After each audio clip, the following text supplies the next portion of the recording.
Padmaja multi speciality హాస్పిటల్లో ప్రత్యేకించి ఎట్లాంటి దీనికి సంబంధించిన ట్రీట్మెంట్స్ ఉన్నాయండి? అంటే మోకాలు నొప్పులు కావచ్చు, ఎనీ జాయింట్ పెయిన్స్, దీనికి సంబంధించి ఎట్లాంటి ట్రీట్మెంట్ ఉందండి? ది డిపెండ్స్ అపాన్ స్టేజెస్ అండి. స్టేజెస్ ఆఫ్ ఆర్థరైటిస్ బట్టి, osteo arthritis, rheumatoid arthritis, so many reasons ఉన్నాయి కాబట్టి, సో స్టేజ్ 1లో స్టేజ్ 2లో ఏంటంటే అప్ టు స్టేజ్ 2/3 వరకు ఏంటంటే we give NSAIDs, supplements and ఇంకా ఫిజియోథెరపీ చేసుకోమంటాం అనమాట.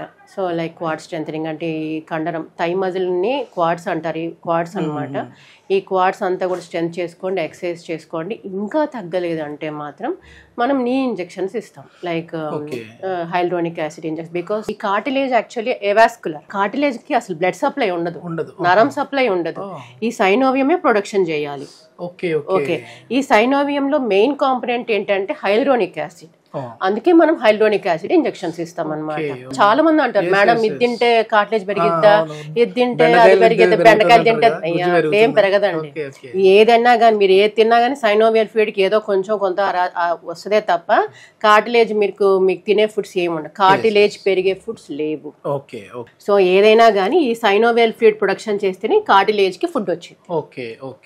Okay, whenever there is అంటే ఈ సైనోవియన్ ఫ్లూయిడ్, హైల్డ్రోనిక్ యాసిడ్ అనేది ఏజ్ పెరిగే కొద్దీ అవి తక్కువైపోతాయి కాబట్టి సో ఈ కార్టిలేజ్ డ్యామేజ్ అయిపోతుంది, డీజనరేషన్ అయిపోతుంది. సో మనం హైల్డ్రోనిక్ యాసిడ్ ఇంజెక్షన్ సప్లిమెంట్స్ ఇస్తాం.